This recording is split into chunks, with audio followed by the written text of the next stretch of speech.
Okay, and there it is.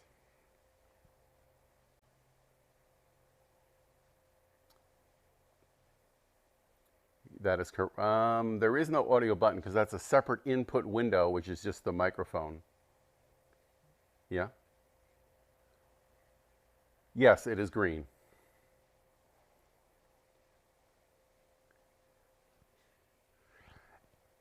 Okay, and Carl Jacobson calling, which means he probably has it. So thank you. Bye. Am I on? You got it. Okay, everybody, and it's my turn now, right? We're ready to go? Okay, thanks, bye.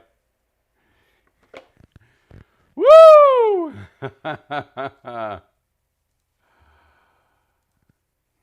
Okay, hey everybody. Welcome to Zoom. It's not Zoom. I'm used to doing this on Zoom and I rarely live stream. So thanks Carl Jacobson and Alan for helping me through, get this microphone worked out. So hopefully you can hear me okay. And as I said, I'm not typically streaming to YouTube, so I got to figure out how to see the questions. Carl, you can text me or call me later if we got questions. I'll stop halfway through. We got an hour here and a lot of information to cover. So we're going to get right into it. So we are going to be doing either banjo making or filigree inlay. You tell me which one you want to do. That was a joke, and it usually works better in a live crowd. So as I said, let me get my head out of here. Hold on, let's, Carl just emailed me or texted me. If you click on the back of the YouTube link, it will show your chat. Yeah, so I got multiple screens here. Let's see if I can get this one because I would want to see your questions. Okay, so Carl, LOL. So there's my chat window. So let's see if I can get all of this working with multiple screens. Yeah, right. Okay, I think that works. Okay, Michael McEwen. Hey, how's it going, Mike? Okay, I think we're good. I can see your questions, and we're going to jump right into this. So we're going to talk about silver filigree inlay. So let's get my head out of here. Oh, maybe that's not the right one. My head. Come on, head. Get out of there. Turn that one off. So we are going to be doing silver filigree inlay. So exactly what is that? So for years, this has been used in the riflery sort of embellishment industry. And became real popular in the 1800s, and they used it to embellish their gun stocks and what have you. So these are examples of filigree. So for example, that's filigree with some what's called boulé. So boulé is when you actually take a silver plate or a metal plate and inlay that. That's a sort of a different process, what I'm going to be showing you. So those sort of larger elements, that's a boulé, and then the wire is the silver filigree, as opposed to this one here. This is probably boulé. It could be thick wire. But these are some examples. There's a beautiful example of the silver filigree inlay. So there you go. So this is sort of what we're going to be doing here. This is just some flat work of the silver inlay with a mother of pearl heart. If you can see the too much reflection there, but this wire, I'm kind of tilting, there you go. This wire actually goes through the heart here. So this is what I want to show you at this particular presentation. Let me switch cameras here, and we're going to be working on a round vessel.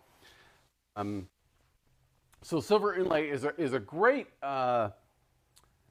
option for you to embellish your work. I mean, we all have nice turnings, and that's great, but after you have a bowl, you want to draw people in further to really see some nice detail, and this is a great way to do that. You can do a silver inlay sort of in a repetitive pattern. This is typically what people do. Let's change cameras here. I got a real close-up camera, so this is sort of a very symmetrical pattern. You can do that. This is actually brass and silver, or you can do the asymmetrical kind of stuff, which is what I'm all about. There's another example there of more asymmetrical. It's also great for signing your name. So let me get this sort of where you can see it. This is a particular project I'm working on, hollow form vessel. We live in wine country, and I've done some time to get to using UV resin. So if you're not familiar with UV cure resin, it's really great stuff because that cures with a UV flashlight, some UV resin. Set inlay in about 30 seconds, literally, or just go outside in the sun and it sets this stuff. And I love it because it's so fast and I can keep working. I don't have to put CA and wait for it to dry overnight or epoxy. Vines, and that's what this is sort of all about. So let's talk about the tools that you need. So let's go to a different camera. I'm going to raise this camera up a little bit here. The various tools. It's pretty straightforward. One tool that you're going to need is a homemade tool. You literally take an 1/8-inch drill bit. Maybe this camera is a little better. You're going to take an 1/8-inch drill bit and drill it into a dowel and then sharpen the end of the drill bit. Okay, and the bevel or the shoulder of the drill bit you want back at least 1/2 of an inch, if not 3/4 of an inch, and that makes the angle correct, which I'll talk about in a minute. So you can see that. Some other tools, obviously you're going to need some silver filigree wire.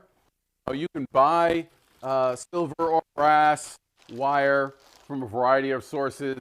Hagzot is one. Muzzle loader. Let's go to this camera, it's a little better. Muzzle. The issue here is the wire.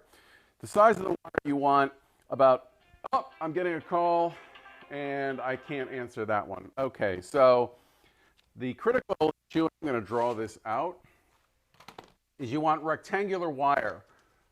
So your wire, I'm over exaggerating, is here, and the critical dimension here is about 55 thousandths of an inch. I don't know how you UK guys, I got a millimeter. 55 thousandths is in metric about, oh boy, I don't know. It's about a millimeter, roughly. And you guys can correct me. Jamie, you can chime in if you get that conversion. And then this width can be anywhere from 0.014, so 8 thousandths to 14 thousandths wide. That's sort of a good variation. And my wife just came in, yeah? You're having some audio trouble. You're going in and out and staticky. Am I? Oh, I'm having audio trouble, I've just been informed. So can everybody, I'll let you know how about this. Audio is very particular.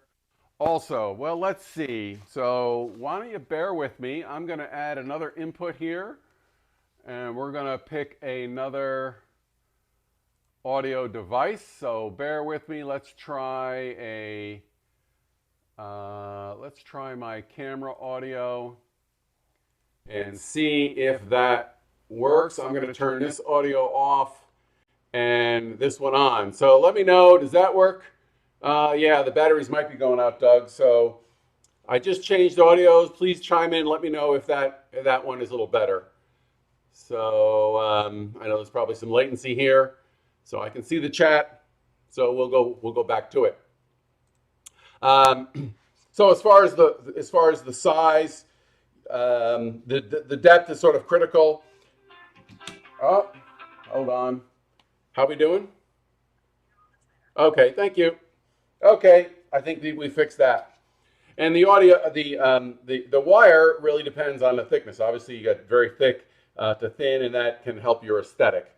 For example, if you're doing sort of a tree, the trunk might be thicker, and then as you branch off, you might go to thinner wire. So that's sort of what the thickness is. So I actually roll my own on a jeweler's roller. But when you're starting out, it's best to just start out with sort of the pre-bought wire. In addition, there's different types of metal that you can buy. You can buy what's called Dutch metal or German silver. That's really nickel silver. And the nickel silver is a lot less money. The problem is I don't like the nickel silver because it's springy. I don't know if you can see that here. Let's change cameras here. So it's sort of springy, and when you try to bend it, it doesn't really hold the shape real well. So I typically work with fine silver and or brass, and I like those because they, when you bend them, they'll sort of hold their shape, and that just makes it a lot easier. I know with students, I will often start with nickel silver, but I don't know, it's twice as much money for the fine silver. Just go for the real thing. And for what it's worth, people actually like the fact that you say, "Oh, it's silver inlay," as opposed to brass or German silver. So there's a sort of cachet to using actually fine silver. Um, so that's the metal. So you have a parting tool. Now the concept here is that you're taking your design and you're spreading the wood. People will say, why don't you router this out or chisel it out? You don't want to remove any material. You just want to sort of open that material up to allow the wire to go in. So back to my drawing board here.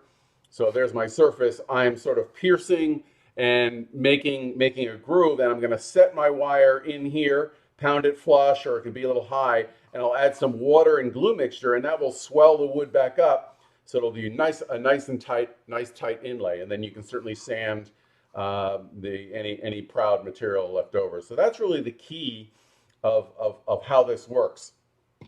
There's a couple other tricks that a lot of people don't really use, even muzzle loaders. You can tell that they're not using this technique that I'm about to show you, but it has to do with the level of the curve, or how smooth that curve is. So we're gonna say, I don't know, let's do one right here. I don't know if you can see that. Yeah, okay. So I've started a groove, and I need to get my magnifier glasses on. So as a side note for tools, another tool that I like is this magnifying one. I like this one. It does have a light on here, which is kind of cool. But more importantly, besides having the lid flip up and down, it has two different lenses. And you buy these, they come, when you buy this, it comes with 5 lenses, and various from 1 to 3.5. But I can sort of have a far away, and then when I'm really going close, I can just drop this down and get really, really close. So I'm going to sort of put this on. That's sort of what that looks like, right? I should take my glasses off now, and then I can get sort of real close. And here I'm going to get super, super close. And I use this as my practice one, and I've got a scratch in here. Okay, so that's a groove that I started. So I'm just confirming that. I should leave this baby on. I got to put my glasses on. Okay, so now we were talking about the transition, or the gracefulness of the curve, and that's real important, because if I have this, you guys are seeing. Let me get. So this is where I have my visor on, and I'm not looking at the screen. So,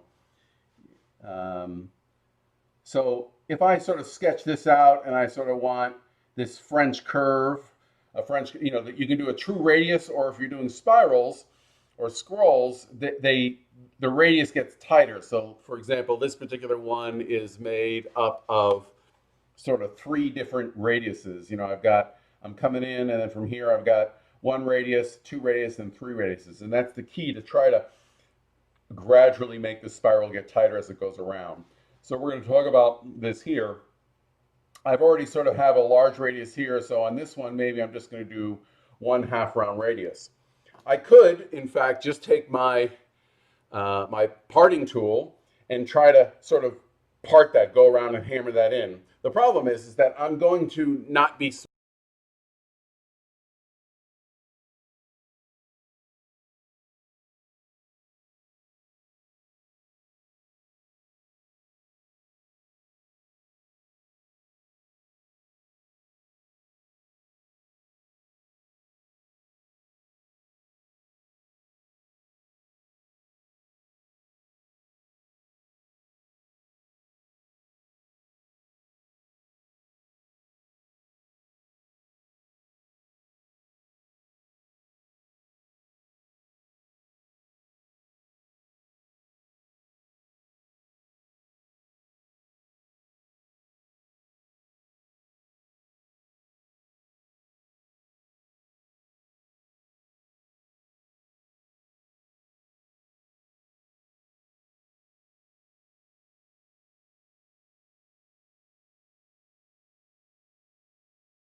Okay, hopefully you can hear me.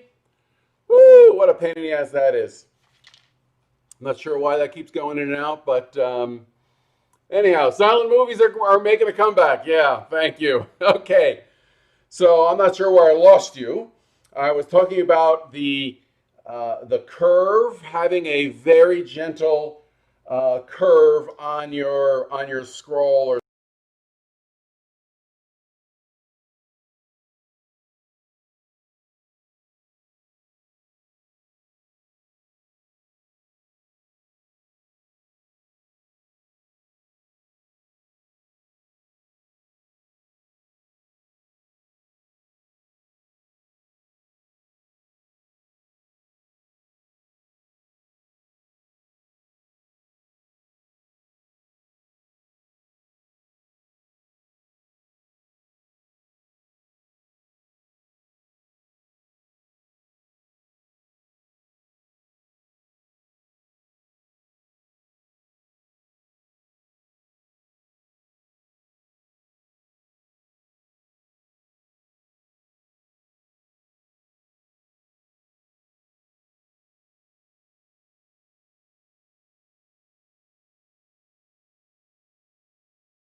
okay.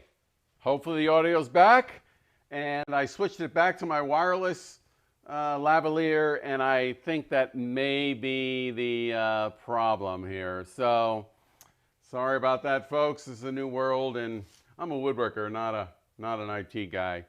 I can tell my audio's working because I see some levels here. I'll just keep an eye on that. Woo! Okay, and maybe I won't even switch cameras because I think that might be mucking things up. So I was talking about the curve here, trying to keep this curve nice and smooth. I could take my chisel and plunk around that, but it'll definitely wiggle its way around and that'll look shoddy. So what I can use to help make even curves are a whole set of chisels. You can buy these in various numbers and radiuses. So this is a number 6 and 8 millimeters. So it's 8 millimeters and a 6 radius. I don't know if that's a 6 millimeter radius or not, but they're all numbered and they come in various radiuses and widths. Now these are kind of expensive. I think these this one costs like 20 bucks. So there's nothing wrong with buying a set of these sort of cheap ones we've all seen online. Now, granted, they have a whole variety of profiles in there, and there's usually only 2 or 3 that are radius. This one actually has 3, which is actually good. So these work just fine. We're not carving, a sign or anything. All I'm trying to do is scribe the surface. So I'm going to take this radius and get yourself like a little mini sledge or something, right? And I'm going to go on here and find the right one and line that up. And simply just whack the surface. And that gives me just a little scribe for that radius. Now I got to put my visor on. So let's see if I can look a little closer. And I'm going to then try to find a less curved one to try to connect this last one that I've already done. And now I want a tighter radius one. Usually when I work, I have these all sort of laid out in order of the radius. And that one looks pretty good. And what I'm doing is I'm overlapping the last score with the new score. So that looks pretty good. So I now have this. Let's get a black magic marker. I'll draw this on there. This might make it a little easier for you to see what I've done. So there's my score. So I've just scored the surface. It's not wide enough for the wire to go in, and that's where I use this homemade paring tool. So this paring tool, and if someone can let me know, I forgot to stop my. Let's look at the clock. Oh, we're 25 minutes in, so we're gonna be good.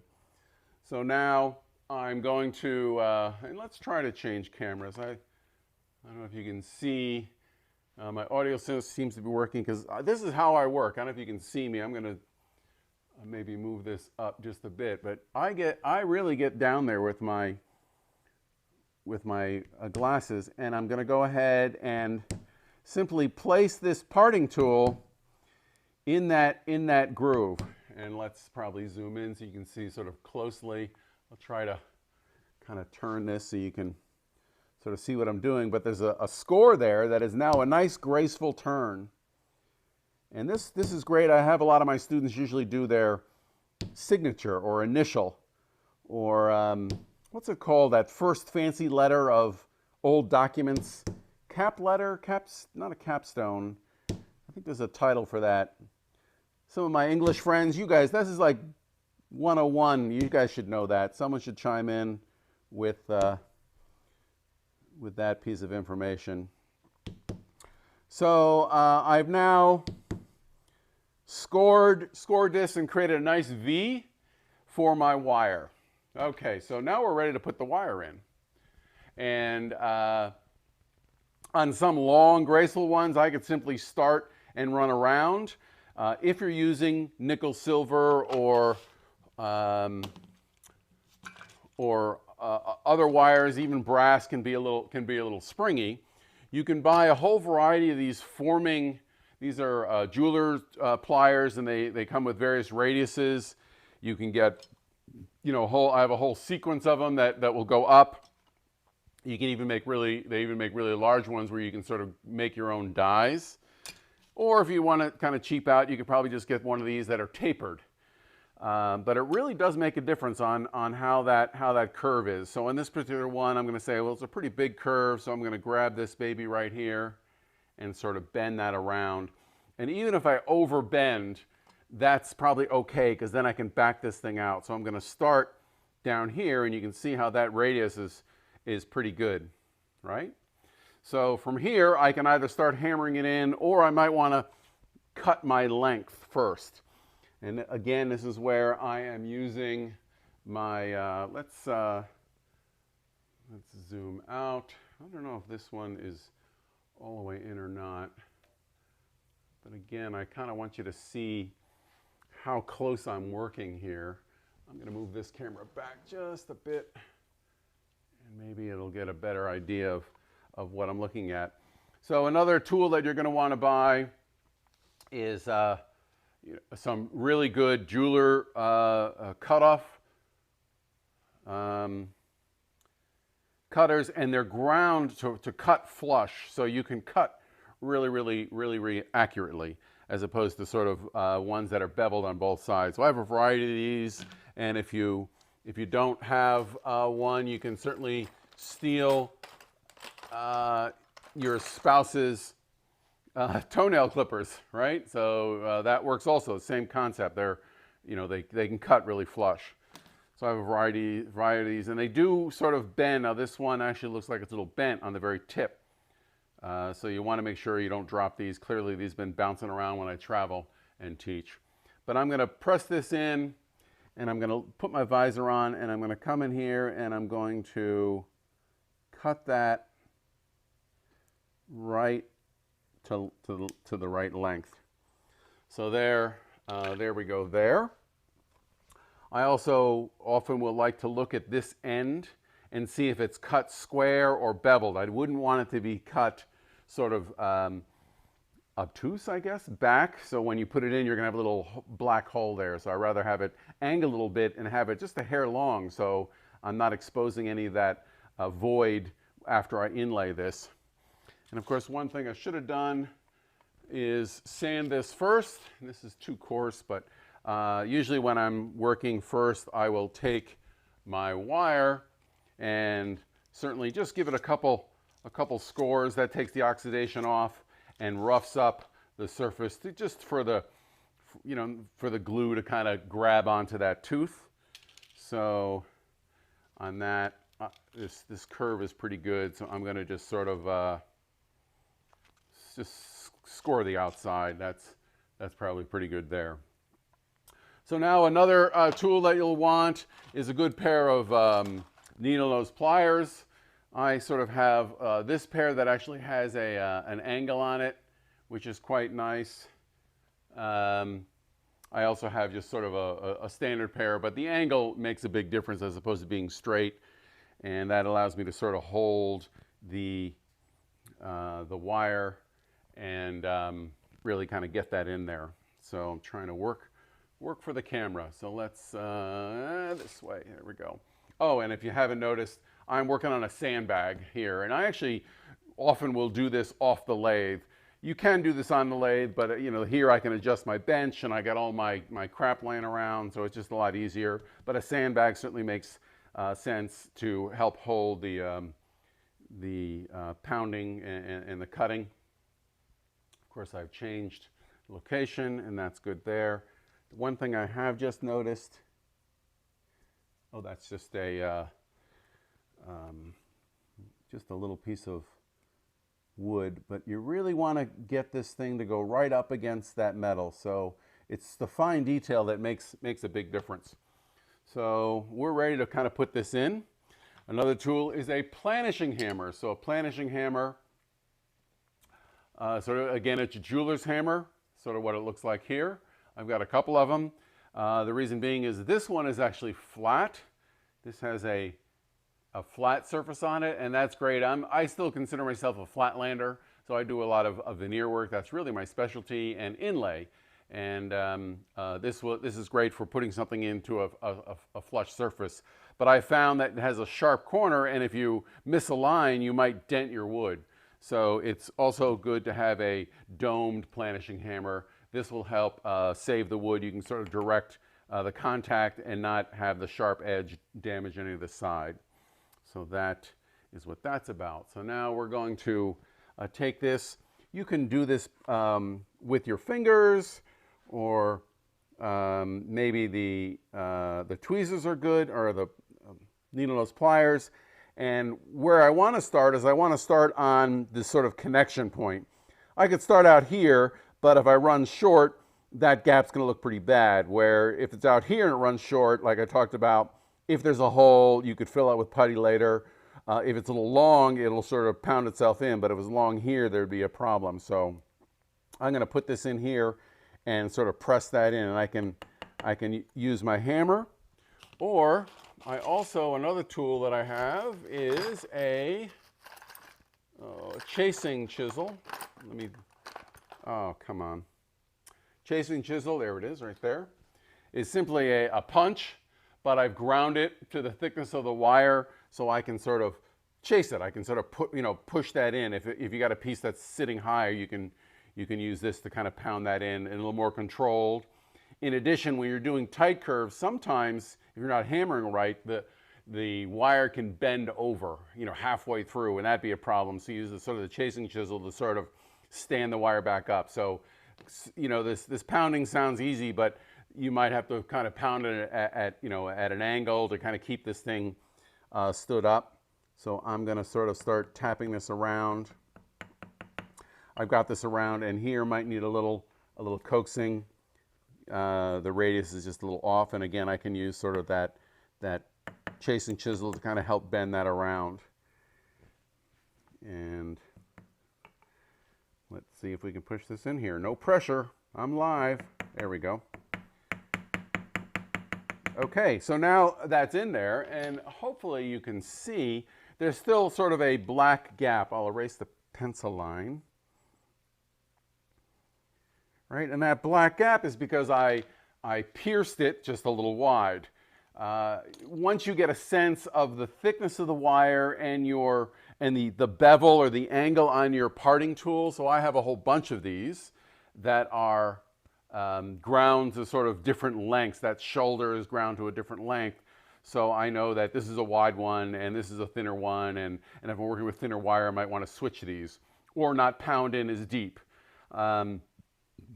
Ideally, you'd want to pound in perfectly, or even a little narrower, and then this wire will pound in. But it sometimes can be there'd be a resistance to that wire, and it might bend over. So there's sort of pros and cons to both. But the fact that I have that wide gap is really not a problem. I can then take simply a little. This is probably too much water. Take a little white or yellow glue. I hear you loud and clear. Okay, thanks. I'm trying to read if there's any questions. So let me put this, and then I'll kind of stop and see the questions are sort of running by. And of course, there's my speaker. Hold on, my Wi-Fi. Let's grab some pliers and break that little glue glob off there, and we can squirt some glue in here. Oh, come on. Boy, oh boy, I'll tell you. Oh, no wonder I'm using the wrong glue. Well, this is extended. This is for veneering. It doesn't really matter. This is an extended glue. I usually just white or yellow glue, sort of standard. Doesn't matter what color. Another side note, you could use CA, but CA doesn't really swell the wood up as good as the water. You could actually just use plain water if you wanted. Another thing that I will also do, usually if I'm working with CA, I don't necessarily want to do it right here, is that I will take a spray bottle and use 50% shellac and 75% denatured alcohol. And the reason I do that is that will seal this wood. I'm going to spray it on here. I don't know if you can sort of see that. I'll spray it on the wood, and that will help seal the pores and also prevent what's called a witness line. So if I'm using CA, PVA glue doesn't really do it, but CA does. And leaves that sort of shadow or a slight line after you finish. You can kind of see that line. So by sealing the entire work with the shellac solution, it prevents that witness line from occurring. But in this case, where were we working? We were working right there. And I just literally just take a fingerful of water and a little PVA glue and wipe that on there. And that's going to seal and glue and also swell that wood back up and close that so it's really, really nice and tight. Hopefully that kind of makes sense there. So, oh, nice inlay, right? Okay. Another can do, and let's see if we have the time. Oh, I said stop. I know stop. Any questions? I'm reading the chats. So if anybody wants to, did he dump in his dog's water ball on the floor? Yes, I did. 25% or 25%.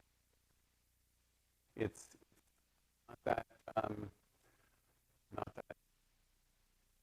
25%, 220, 221. It's not that critical. The sound is still bad. Damn. I don't know what to say about the sound. We are going to have to work this out. I don't still hear me. I don't know if I... Oh, hold on. Yeah. Okay, it's because let me wiggle the wire. Okay. Okay.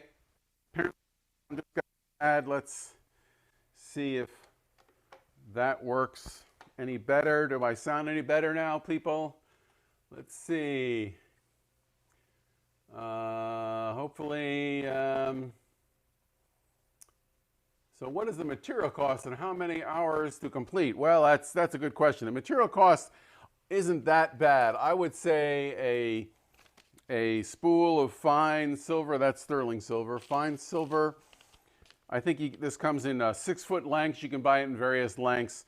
Boy, I don't know if there's a price on this, because quite frankly, I roll my own. I buy much larger rolls, and so I want to say a 6 foot length might be $10 to answer that question. And how many hours? You know, it goes pretty quick. Once you get into the groove, you can, you know, you lay this out, tap, tap, tap. Each sort of leg might take 5 minutes. It's not that bad to do. There are other guys that I've spoken with who don't use the parting tool and hammer process. They will use a, let me find it here.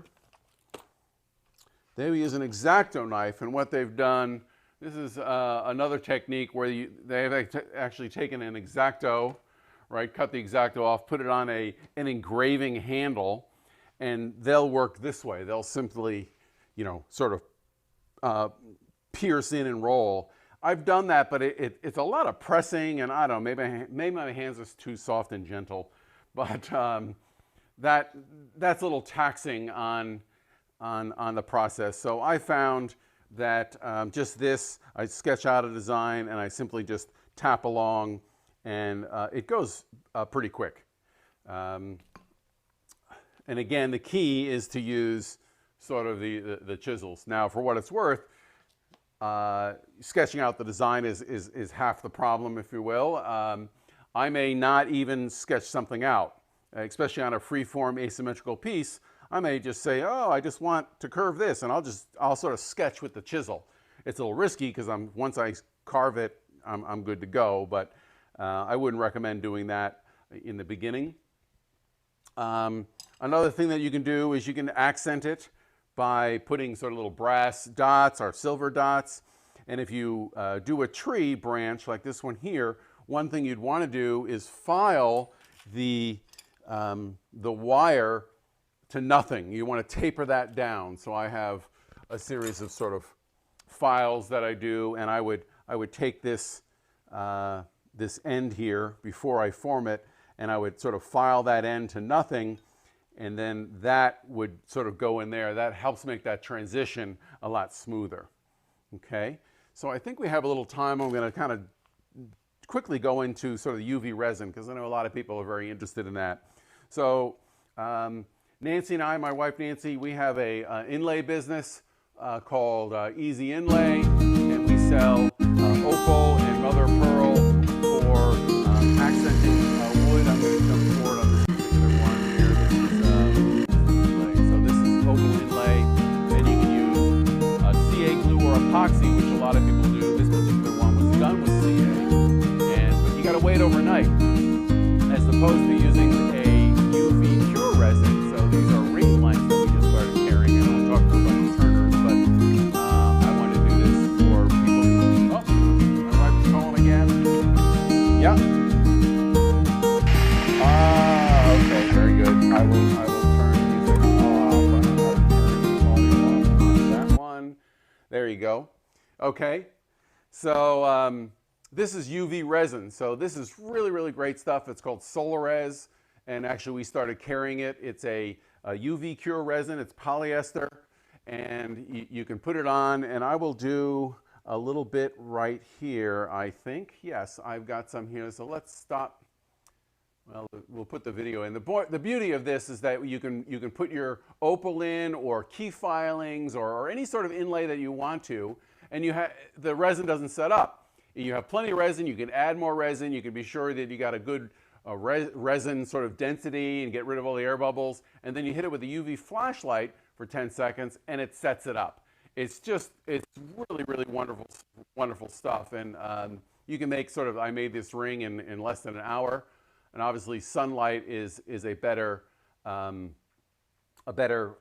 cure, and I can talk a lot more on resins and what have you, but I made this one for people who don't have lays and forgot their wedding anniversary, and I even use it for a top coat. A lot of guys will use CA, but it's really great stuff.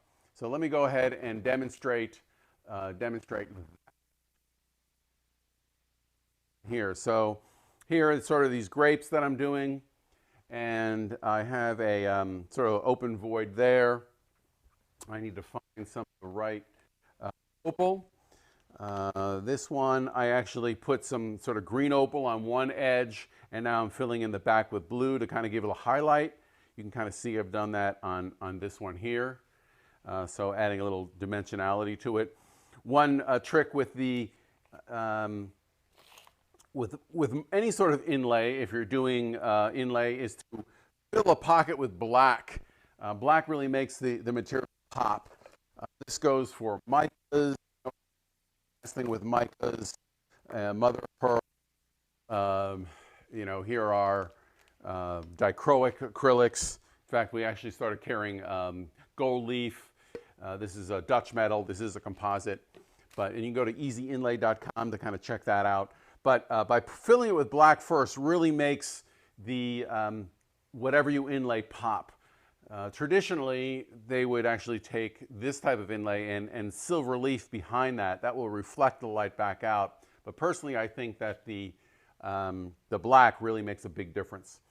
So SOLAREZ is the one that we carry, and this is, I know Alumilite makes a UV cure resin. The one thing you want to know is make sure that whatever UV resin you're buying, you got to know what the wavelength of the light is. It's really, really important.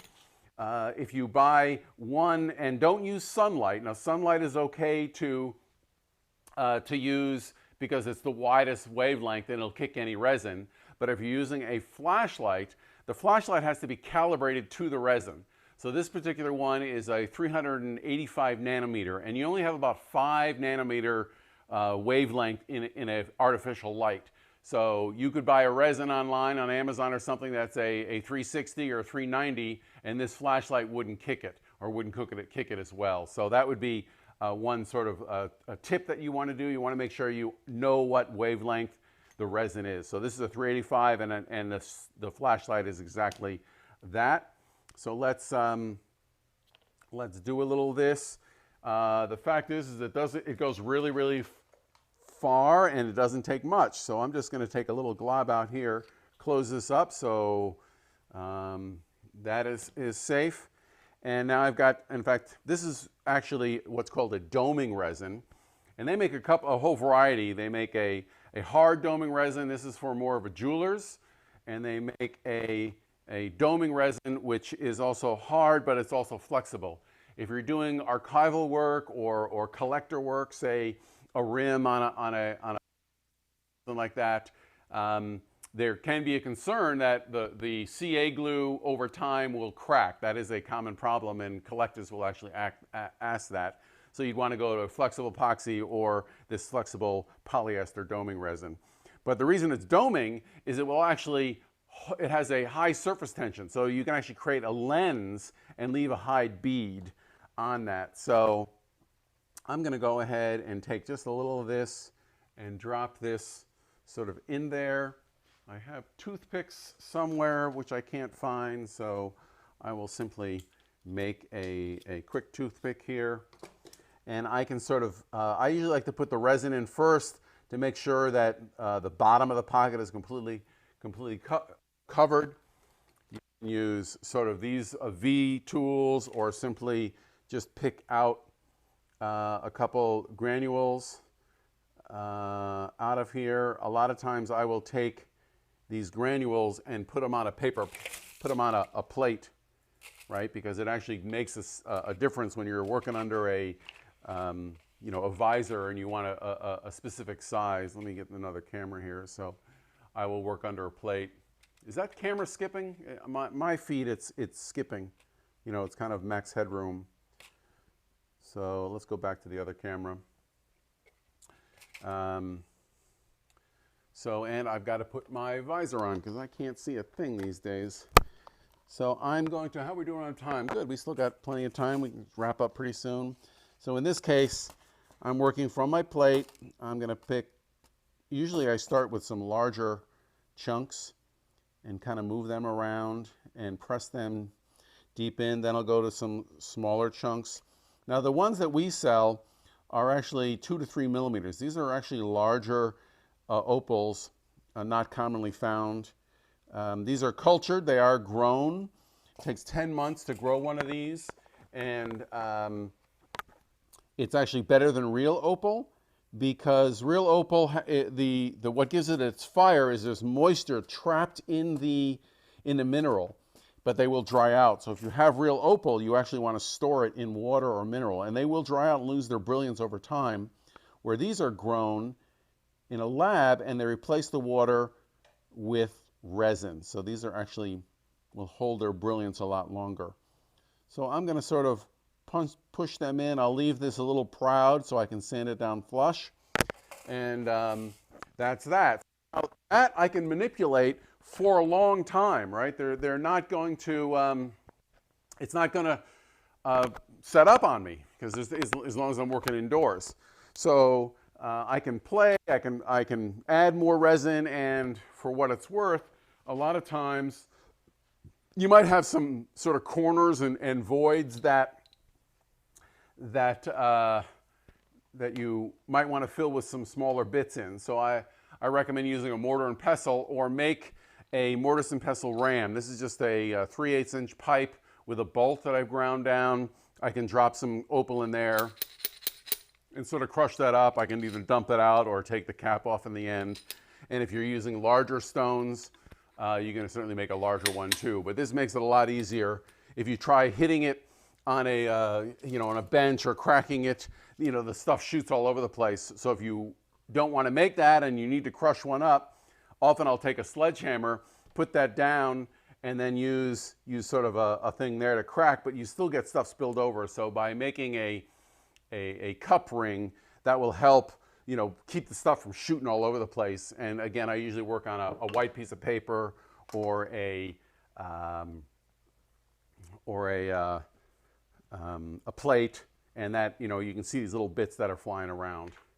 So a point here is now I've got this this opal inlay all set up, and I'm feeling pretty good about it.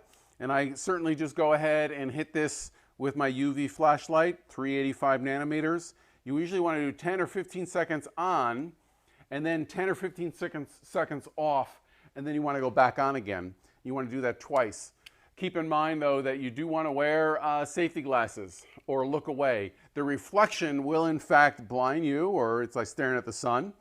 So unless you're Donald Trump, then you can go ahead and stare at the sun. Okay, sorry, I couldn't resist.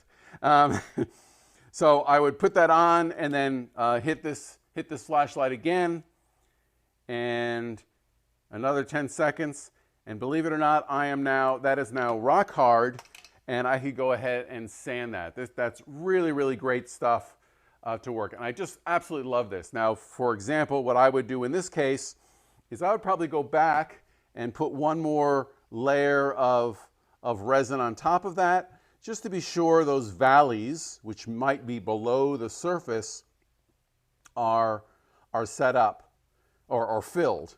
And for what it's worth, so this is doming resin. So you can see that this sort of will create a nice little bead and hold and stand up. So to ensure that I want that resin to flow. It does flow. And if you want it to be thick, just put it in cold water or a refrigerator for a bit. And if I want it to flow out a little more, I will take a heat gun. And I simply just put a little heat gun on here if I want this to flow. And I'm going to put the heat gun on this. I don't know if you can see it or not. Just so I'm ensuring I'm lowering the viscosity and popping any bubbles. And it's now flowing down into all the crevices. Okay, and then once I've done that, I can let that relax. Because you see how it's much wider. Before it was a nice sort of clear lens. I can then go ahead and hit this with the UV light, or go outside. And for what it's worth, I actually have a UV oven. Those are what the manicurists use to cure fingernails.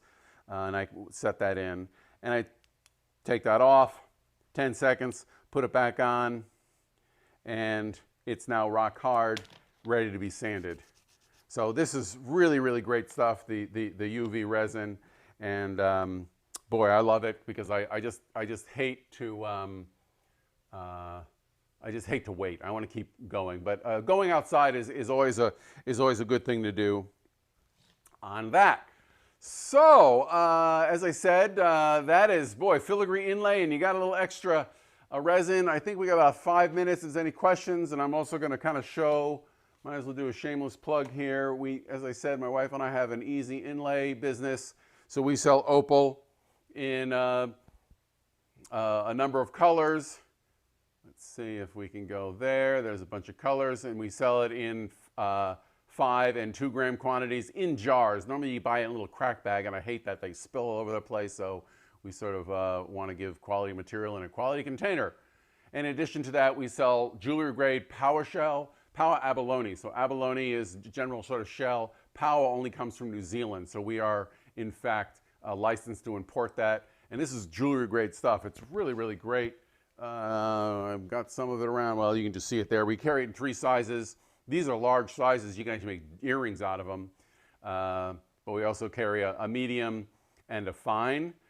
Fine is really hard to get, and we also carry a mother of pearl, which has actually been baked. So the Mohs hardness is about 2, so it sands at the same rate as wood. That's a whole nother thing in a fine and a flake. There are the sizes there. And we also carry a crystal calcite, which can be dyed to emulate other gems like sapphire or ruby or what have you. But the key is the Mohs hardness, which is the hardness scale of minerals. And again, this is about a 3.5. Wood is about a 4, so it also sands at the same rate. Unlike turquoise, you've probably seen turquoise inlay, which has a Mohs hardness of 6, and it's a real pain in the ass to sand.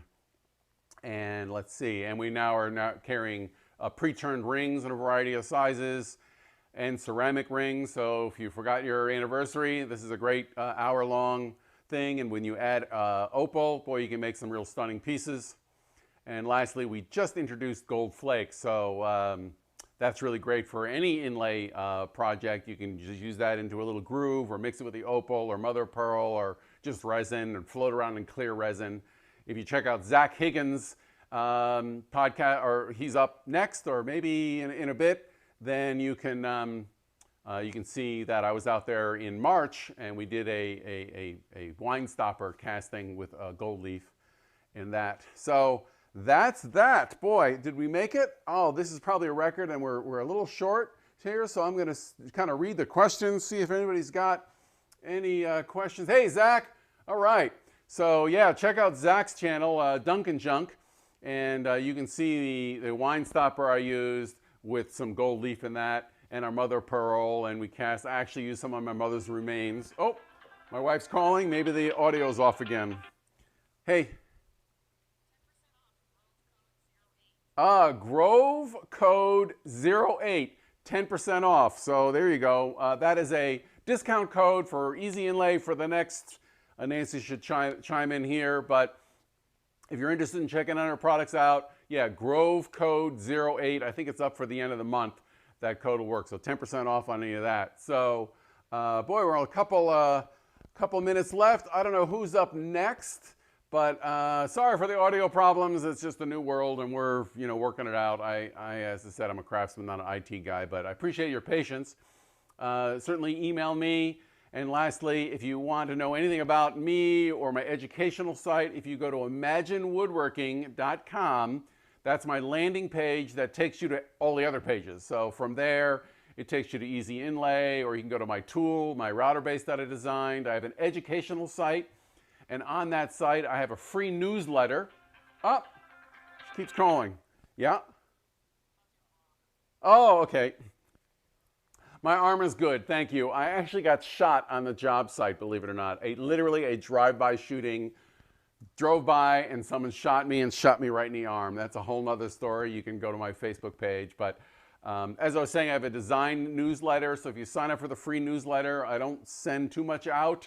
I don't send out what I wouldn't want to get, and I teach design, so you're getting little snippets of how to look at a project, different ways of approaching a project, how to develop a design, and any announcements that I make are available on there also, because I just started a once a month live presentation on veneering, compound veneering, and then in the month of November, every weekend we're doing holiday gift items using our products in inlay and Christmas ornaments and things like that. So feel free. That's Sunday at 12 o'clock noon, and we are recording those, so they're available after the fact. So Malcolm, thank you. Okay, so I appreciate that. Is Zach up next? I'm not sure who's up next. Yes, I also teach at Mark Adams School of Woodworking. I'm teaching compound veneering there next year on a turned object. So if you want to veneer a turned object, that's interesting. I'm doing mold making and casting and the silver filigree, I believe, next year. And I also teach at the Chippendale School of Furniture in Scotland. I head up their veneering program. So if you're in Scotland at all, Jamie might be swinging by and bothering you. So hopefully we can get together and do a live shoot on that too. But please subscribe and like and share. I'm making a run with this whole social media thing, and that helps trying to catch up to Carl, you know, which is not an easy feat. So Carl, it's me, you. Okay, I miss you all, guys, and I'll see you sometime live, hopefully. That'd be great. Oh. Hey. Okay, bye.